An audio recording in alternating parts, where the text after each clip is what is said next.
You know, we all carry around this invisible, meticulously maintained mental ledger. Oh, absolutely. Right. You might not want to admit it, but it's sitting right there in the back of your mind. Like you cover a coffee for a coworker, and a tiny little tick goes in the plus column. hmm And then a friend miraculously forgets their wallet for the third time this month at dinner. Exactly. And a heavy tick goes right in the minus column. We really do navigate the world like, well, defensive accountants. Yeah, we spend a shocking amount of our waking lives tracking this social accounting, desperately trying to make sure we aren't getting a bad deal out of our relationships. Because modern life kind of conditions us to view every interaction as a potential transaction, Right. where our resources, our time, and our emotional energy just need to be constantly guarded. The underlying fear is always that somebody's going to take more than they give. But what if holding on to that ledger, like the whole concept of keeping score is the exact thing making us miserable? That's a great question. And taking it a massive step further, what if someone argued that throwing that ledger into the fire wasn't just, a polite suggestion for a happier weekend, but the literal secret to physical health? Right. And the fundamental law of physics governing the universe, and get this, the ultimate legal defense against serious criminal accusations. I mean, that is incredibly steep escalation of stakes. Yeah, it really is. Going from buying a coworker a coffee to defending against criminal charges requires a worldview that is radically different from the one most of us operate in. Totally. Well, welcome to today's deep dive. We know you are here because you want the nuance, the surprising connections, and the real substance of an idea without drowning in a million open browser tabs of information overload. Exactly. Today, we are analyzing a really fascinating essay from August 2025 by an author named Zhu Feng. It's titled Giving, The Path of the Wise. It's a wild read. It is. Our mission today is to explore a text that starts as this beautifully relatable philosophy about human generosity, and then abruptly pivots into a high-stakes, passionate defense of his life's work against some incredibly intense allegations. Yeah, and just a quick level set before we get into the weeds here. Please do. This text is politically explosive.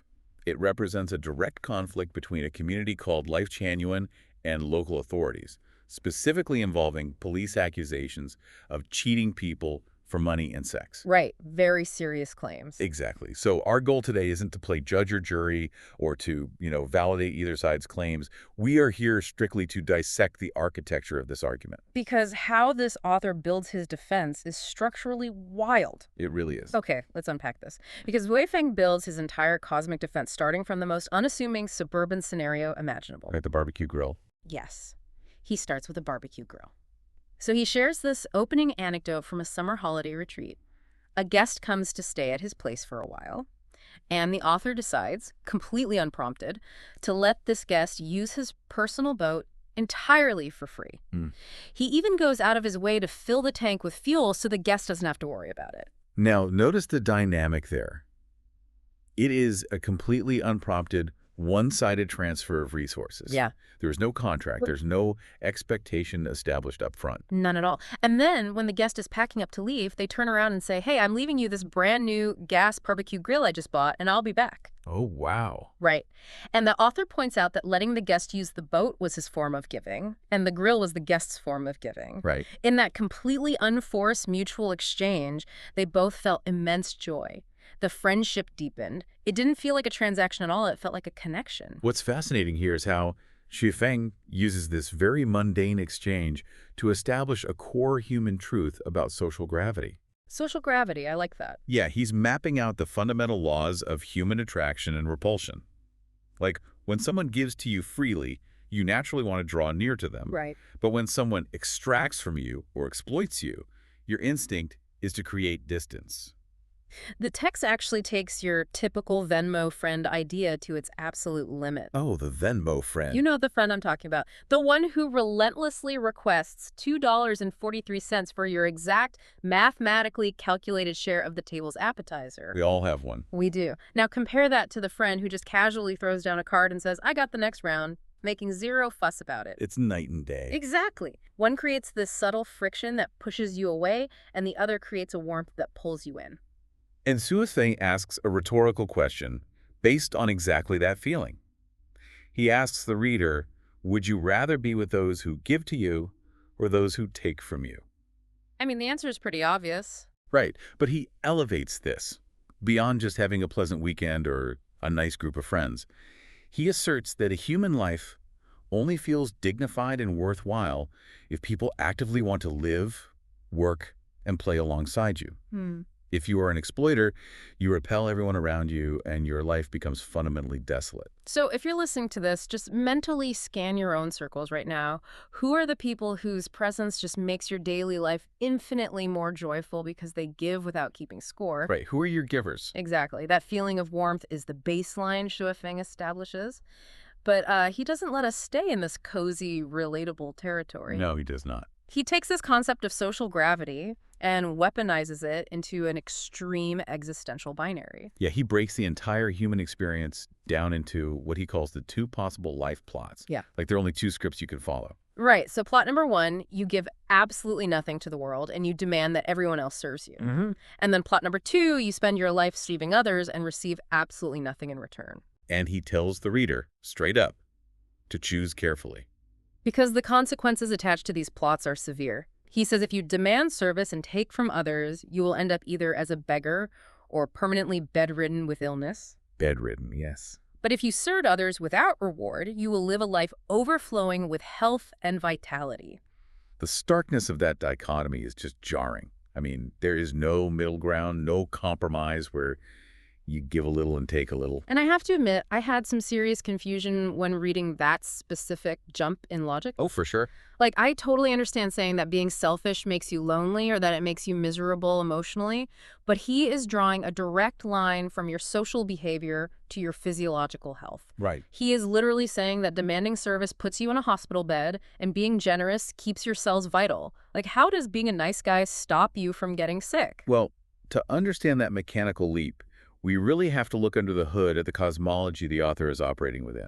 Shuafeng isn't giving you a self-help tip about being well-liked. He is describing what he genuinely believes are the hard physics of the universe. The text explicitly claims that the sum of the universe's positive and negative energies is absolute zero. Absolute zero. So what does this all mean? It means the universe is a massive, closed thermodynamic system. Every action has an inescapable energetic reaction to maintain that balance of zero. Exactly that. Think of it structurally. If the universe must always balance to zero, then giving and taking are not social constructs. They are energetic transfers. Right. The author states that giving is literally storing up provisions for heaven.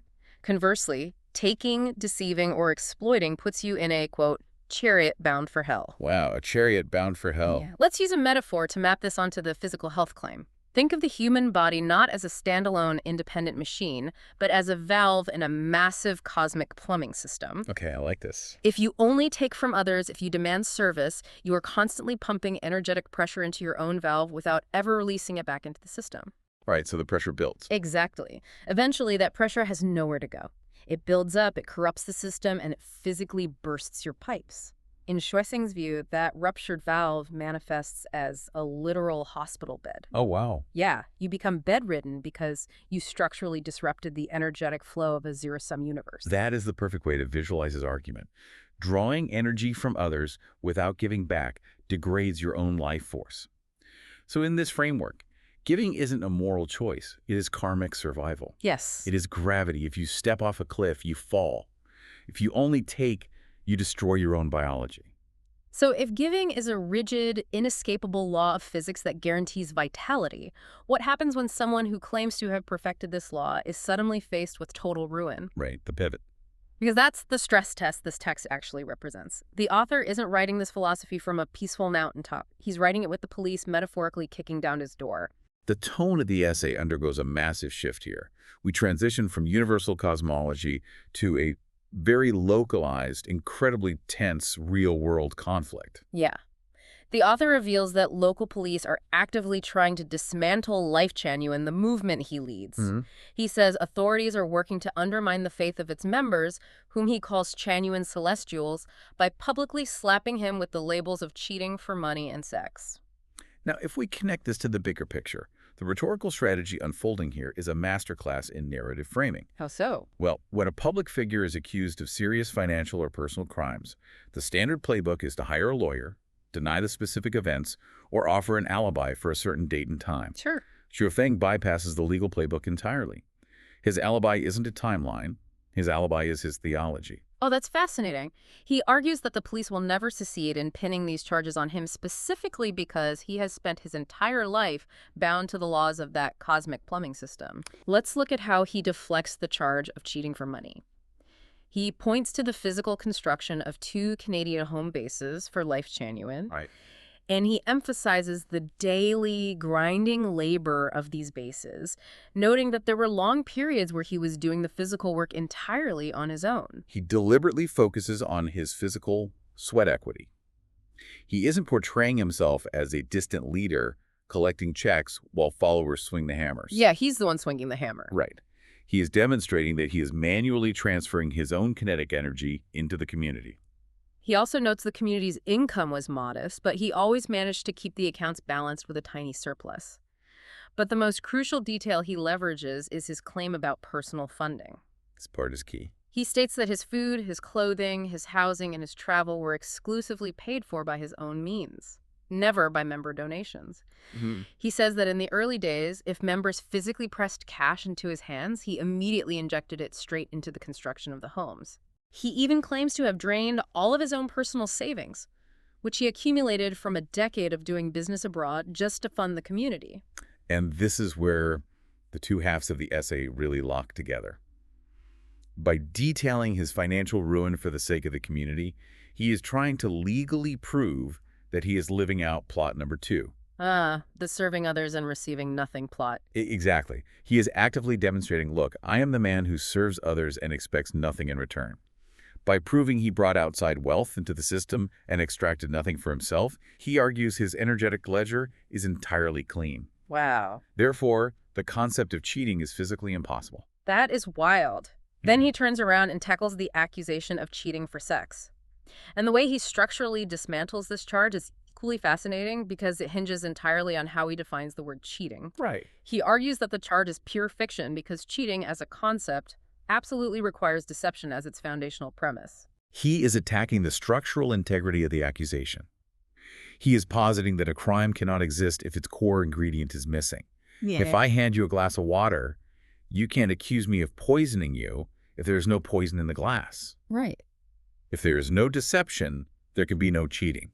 And he claims deception is impossible in Lifechanyuan because their values are subjected to total, radical transparency. He states, for the record, that in 20 years, he has never promised any woman any benefit, he's never offered any hidden guarantees, and he has never limited anyone's personal freedom. He claims everything operates out in the open, fully aligned with their published values. Think about this through a modern lens, like a wildly intense terms of service agreement. Oh, okay. If an app tells you on page 1 in bold font, we're going to track your location every second of the day, and you click, I agree, they haven't deceived you. Right, you knew what you were getting into. Exactly.